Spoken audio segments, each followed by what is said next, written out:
Good morning students. Recently बहुत सारे articles आप लोगों ने पढ़े होंगे जिसमें Nagaland assembly resolve request government to reconsider its decision, या फिर हम ये देख रहे हैं resolutions against centre's border plan.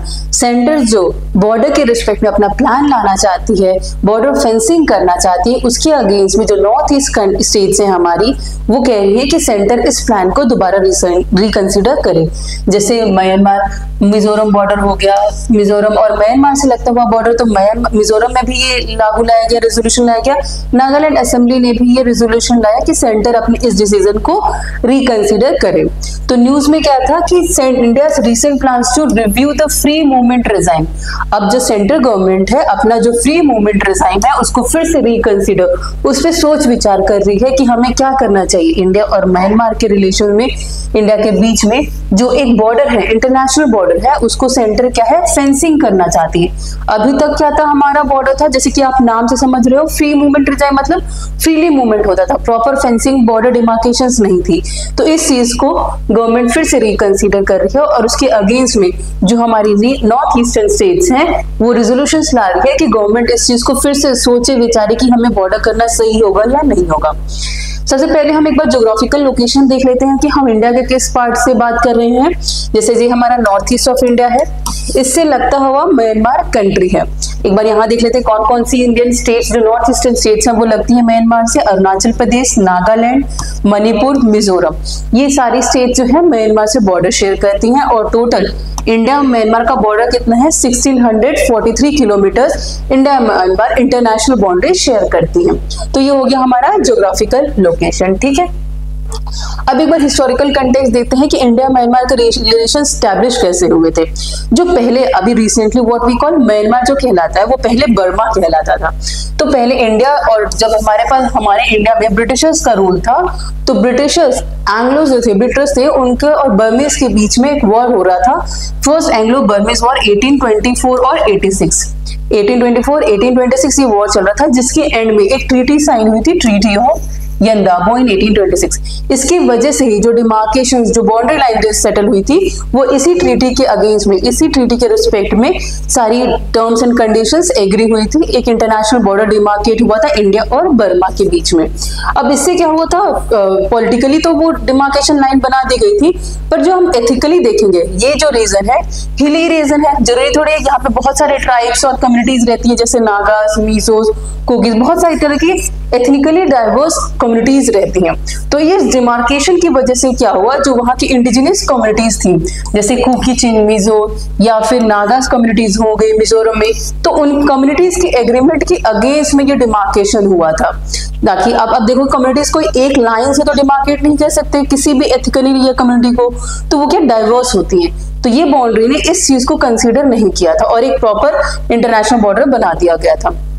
अब ये फ्री मूवमेंट रिजाइम क्या है, 2018 में गवर्नमेंट ने ये फ्री मूवमेंट रिजाइम स्टैब्लिश किया था। किस चीज के अंडर, अपने इंडियाज एक्ट ईस्ट पॉलिसी के अंडर गवर्नमेंट ने ये फ्री मूवमेंट रिजाइम स्टैब्लिश किया था, जिसमें क्या था कि हम बॉर्डर के 16 किलोमीटर तक अंदर, दोनों इंडिया की तरफ भी और म्यांमार की तरफ 16 किलोमीटर तक, जैसे आप ये देखो इस बॉर्डर के, ये जो बॉर्डर है इंडिया म्यांमार का, इसके 60 किलोमीटर इंटीरियर तक, 16 किलोमीटर तक आप अंदर बिना वीजा, बिना किसी उसी चीज के आप ट्रैवल कर सकते हो।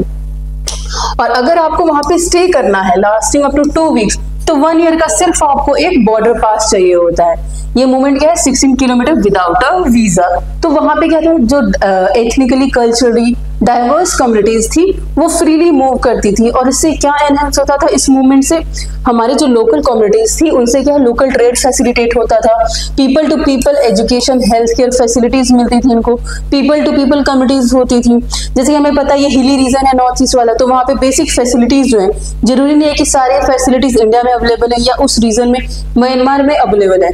तो कम्युनिटीज क्या थी, इधर उधर ट्रैवल करके अपना अच्छे से लाइवलीहुड या सर्वाइव करती थी।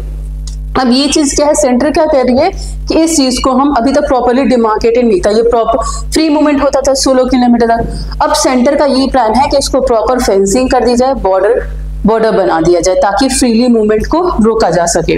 ठीक है, तो अब ये देखते हैं कि गवर्नमेंट क्यों, potential reasons for reconsidering the free movement regime. अब इसमें गवर्नमेंट कुछ ये कंसीडर कर रही है, बॉर्डर बनाना चाह रही है, तो उसके कुछ प्रोबेबल रीजंस हो गए, बिना सोचे समझे तो नहीं हुआ होगा। तो सबसे पहला जो इंपॉर्टेंट जो रीजन है वो हमारा सिक्योरिटी कंसर्न्स है। इंडिया में सिक्योरिटी के कंसर्न्स बहुत ज्यादा है। हमें पता है कि हमारे दोनों तरफ जो नेबर्स हैं काफी वॉयलेंट, मतलब हम उन पर निर्भर नहीं कर सकते, रिलाय नहीं कर सकते कि वो पीसफुल एनवायरनमेंट बना के रखेंगे, चाहे हमारा ईस्टर्न फ्रंटियर हो या वेस्टर्न फ्रंटियर हो।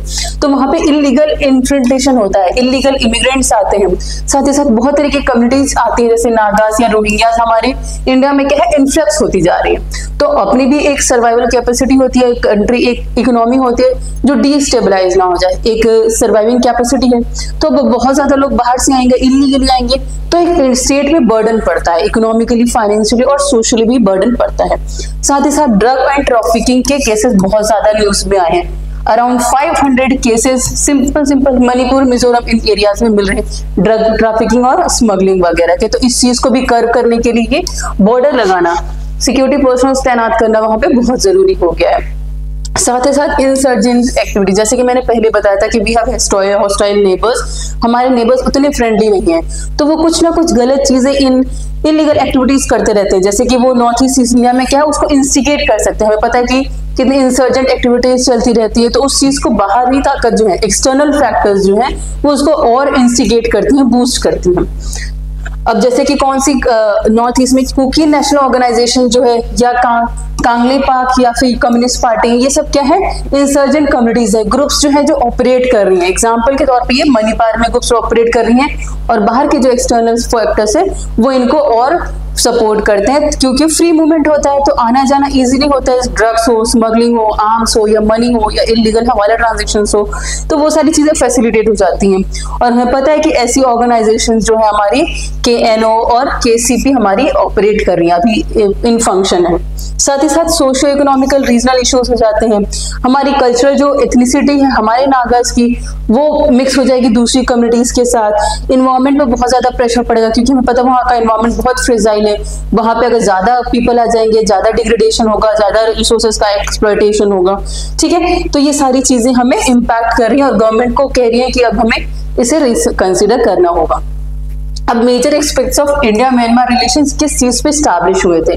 सबसे पहला तो हिस्टोरिकल और कल्चर टाइज जो हमारा बुद्धिज्म से रिलेटेड है, ये हमारा कल्चरल एस्पेक्ट है कि हमें पता है बुद्धिज्म इंडिया में बहुत स्टैब्लिश हुआ था, यहाँ से फ्लरिश होकर दूसरे सब कॉन्टिनेंट्स में फैला, इंडियन सब कॉन्टिनेंट में फैला, और अभी भी ये काफी रिलीजियसली प्रैक्टिस किया जाता है। Major religion of Myanmar is Buddhism only. काफी सारे टेम्पल्स हैं, हिंदू टेम्पल्स हैं, वहाँ पे बुद्धिज्म टेम्पल्स हैं, तो ये एक पॉजिटिव वाइब देता है। जैसे आप वहाँ जाओगे, वहाँ के लोगों से मिलो, तो बुद्धिस्ट पीपल्स इंडियंस को काफी पॉजिटिवली देखते हैं। साथ ही साथ जो India of friendship treaty of friendship 1951 थी, इससे क्या थे हमारे इंडिया म्यांमार के डिप्लोमेटिक रिलेशन स्टैब्लिश हुए थे 1950 आफ्टर इंडिपेंडेंस। जब इंडिया इंडिपेंडेंट हुआ था तो उसके बाद डिप्लोमेटिक रिलेशंस किस बेसिस पे स्टैब्लिश हुए थे? ये ट्रीटी साइन हुई थी, ट्रीटी ऑफ फ्रेंडशिप। साथ ही साथ इकोनॉमिक कोऑपरेशन भी है। इंडिया क्या है म्यांमार का 4th लार्जेस्ट ट्रेडिंग पार्टनर है। म्यांमार का 4th लार्जेस्ट ट्रेडिंग पार्टनर है, तो आज की दुनिया में ग्लोबलाइज वर्ल्ड में हमें अपने ट्रेडर्स को, अपने इंपोर्टर्स, अपने ट्रेड एंड इकोनॉमी को फ्लरिश रखना पड़ेगा, तभी हमारी सोसाइटी फ्लरिश कर पाएगी। साथ ही साथ एक इंपॉर्टेंट जो प्रोजेक्ट चल रहा है इंडिया म्यांमार में वो है Kaladan multi modal transit transport. ये क्या है? इंडिया के नॉर्थ ईस्ट रीजन को हमारे जो मेन लैंड से नॉर्थ ईस्ट इंडिया को कनेक्ट करने का एक मीडियम है। ठीक है, तो ये बहुत ही इंपॉर्टेंट प्रोजेक्ट है, इंपॉर्टेंट एग्जाम पर्सपेक्टिव से। साथ ही साथ आनंदा टेम्पल है, ट्राइलेटरल हैवी प्रोजेक्ट है। ये सारी चीजें क्या है हमारे इकोनॉमी को, रिलेशंस को बूस्ट और स्ट्रेंथन करती हैं, पॉलिटिकली, जियोपॉलिटिकली और इकोनॉमिकली भी। साथ ही साथ डिजास्टर रिलीफ में इंडिया, हमें पता है कि सबसे पहले फर्स्ट रिस्पॉन्डर होता है। कोई भी अगर आपदा आती है, अर्थक्वेक, सुनामी, कुछ भी आता है, डिजास्टर प्रोन कुछ भी अगर अपने सब कॉन्टिनेंट में इश्यू होते हैं, तो इंडिया सबसे पहले जाके हेल्प रहता है। तो इंडिया ने अपने नेबर्स को हमेशा हेल्प किया है, तो responded promptly and effectively in rendering assistance disaster relief में। तो ये एस्पेक्ट्स हैं जो इन रिलेशन को, इंडिया म्यांमार रिलेशंस को और बूस्ट करते हैं और स्ट्रॉन्ग बनाते हैं। अब आगे हमारा वे फॉरवर्ड क्या होना चाहिए? जैसे कि हमें पता है कि हमें सबसे पहले अपने इकोनॉमिक एस्पेक्ट्स को देखना चाहिए, जैसे कि इंफ्रास्ट्रक्चर, एनर्जी और ट्रेड। इससे क्या होगा? जब हमारी इकोनॉमी बूस्ट होती है, हमारी इकोनॉमिक डायनेमिक्स स्ट्रॉन्ग होते हैं, इंफ्रास्ट्रक्चर स्ट्रॉन्ग होता है, तो हमारे जो पीपल्स का लाइवलीहुड है, अर्निंग कैपेसिटी है, स्टैंडर्ड ऑफ लिविंग है, वो भी इंक्रीज होता है। साथ ही साथ हमें कल्चरल एक्सचेंज बढ़ाना होगा, रिलीजियस टूरिज्म, आजकल टूरिज्म सेक्टर बहुत इंपॉर्टेंट है, लोग इधर से उधर घूम रहे हैं इंडिया से दूसरी कंट्रीज में, तो ये बहुत ही सॉफ्ट, एक तरीके से सॉफ्ट पावर का काम करेगा इंडिया और म्यांमार के बीच में, अगर हम यहाँ पे रिलीजियस टूरिज्म को बढ़ाते हैं। एक और कॉम्प्रिहेंसिव बॉर्डर मैनेजमेंट होगा, जैसे कि facilitating legitimate cross border activities with Myanmar. जैसे कि हमने देखा था अभी म्यांमार में प्रॉपर हमारी डेमोक्रेटिक गवर्नमेंट स्टैब्लिश नहीं है, वहां पे क्या है, मिलिट्री का रूल चल रहा है। तो ये गवर्नमेंट के लिए इंपॉर्टेंट है कि वो अपने बॉर्डर्स को सिक्योर रखे, इसके लिए एक प्रॉपर कॉम्प्रिहेंसिव बॉर्डर मैनेजमेंट होना चाहिए, और लेजिटिमेट, जो कि दोनों कंट्रीज को लेजिटिमेटली सोच समझ के लॉजिकली तरीके से एक बनाना चाहिए कि हमें क्रॉस बॉर्डर कैसे करना है, क्या हमारी डील्स होने चाहिए, ठीक है।